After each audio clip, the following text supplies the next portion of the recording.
உபாகமம் 8ஆம் அதிகாரம் 15ஆம் வசனம். உன்னுடைய பின்னாட்களில் உனக்கு நன்மை செய்யும் பொருட்டு.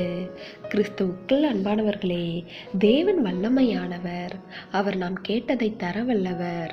நம்மால் செய்ய முடியாததை நமக்கு செய்ய வல்லவர். நம்முடைய இருதய வாஞ்சித்தவைகளை அடைய செய்திடும் ஆற்றல் உள்ளவர். இருப்பினும் அவ்விதம் சில நேரங்களில் தேவன் செயல்படுவதில்லை. நம்முடைய இடைவிடாத ஜெபங்கள், மன விருப்பங்கள், எதிர்பார்ப்புகள் என எல்லாவற்றையும் மீறி தோல்விகளை காண நேரிடுகின்றது.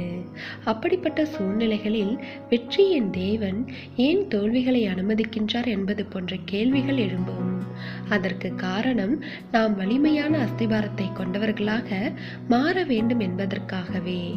ஆம், சில தோல்விகளின் பாதையில் நடத்தப்பட்டால்தான் சில வெற்றியான அனுபவங்களுக்கு அவசியமான அனுபவ பாடங்களை கற்றுக்கொள்வோம். தோல்விகளின் பாதைகளில் நமக்கு கிடைக்கும் அனுபவங்களை கொண்டு எதிர்கால வெற்றிகளுக்கு வலிமையான அஸ்திபாரத்தை அமைப்பதுதான் தேவனுடைய ஞானம்.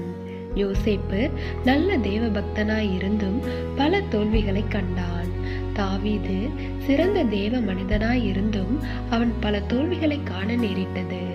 ஆனாலும் அவைகள் அவர்களின் வாழ்க்கையை தோல்வியாக மாற்றிவிடவில்லை. அந்த தோல்விகள் அவர்களுக்கு பல நல்ல பாடங்களை கற்றுக் கொடுத்தன. அவர்கள் கற்றுக்கொண்டதும் பெற்றுக்கொண்டதுமான அனுபவங்கள் பின்னர் வந்த வெற்றிகளுக்கு தேவையான அஸ்திபாரங்களாக மாறியது. சாலமோன் ராஜா தோல்விகளை காணாமல் நினைத்ததை எல்லாம் சாதித்த ஒரு வெற்றியாளன். ஆனால் அந்த வெற்றிகள் அவனுடைய வாழ்க்கையை தோல்வியடைய செய்தது.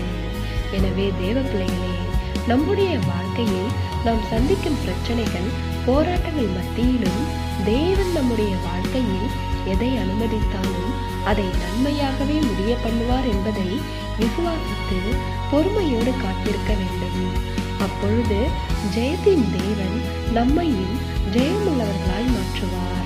தேவனுடைய கிருபையும் இரக்கமும் உங்கள் அனைவரோடும் இருப்பதாக. ஆமென்.